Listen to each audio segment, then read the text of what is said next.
La parabole des ouvriers embauchés à la vigne, Matthieu 20, 1, 16, nous enseigne la même leçon que l'enfant prodigue. Elle comporte la même leçon. La bonté de Dieu transcende toute mesure. Celui qui veut calculer, faire des comptes, n'y a rien compris.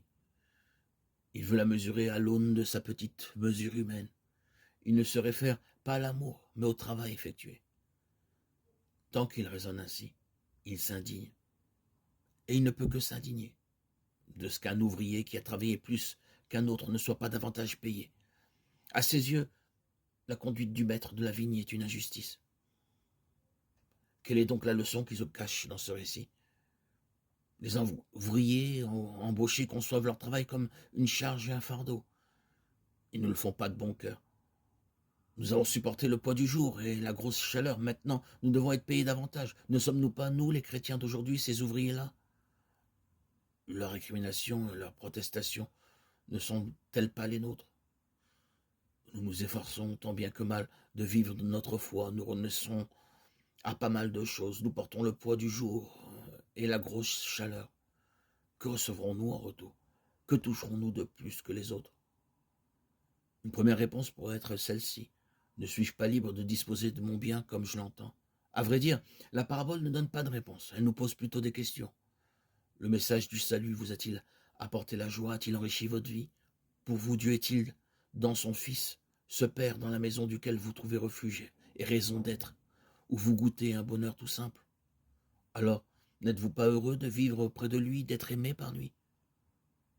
Peut-être en sommes-nous bien loin, trop encombrés par notre enfance et notre éducation, trop craintifs de vivre cette certitude. Tout ce qui est à moi est à toi, de vivre comme Jésus. Tant de chrétiens ressentent leur foi comme un corset. Ils croient qu'elle atrophie leur vitalité. Tout autour d'eux, ils ne voient qu'interdits et commandements.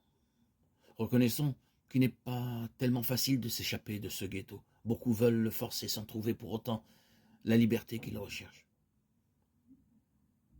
Ils construisent de nouveaux murs autour d'eux, des murs contre Dieu ou l'Église. Ce que Jésus veut, finalement, c'est que nous trouvions le bonheur. Un bonheur qu'il évoque de bien des manières. Vivre auprès du Père, travailler à sa vigne. Il a en vue ce bonheur lorsqu'il nous dit que Dieu est avec nous et nous offre les trésors de sa tendresse, de son affection, qu'il veut se donner lui-même à nous, comblant ainsi toutes les aspirations du cœur de l'homme, qui ne tient pas de compatibilité, mais se réjouit chaque fois qu'il voit venir à lui quiconque est prêt à recevoir en partage la vie éternelle. Voilà où l'homme peut trouver le bonheur. Il le trouvera s'il a la foi en Jésus. Voilà qui peut soutenir le croyant, le disciple, à travers les vicissitudes de l'existence. Cela sera aussi son espérance à l'heure de la mort.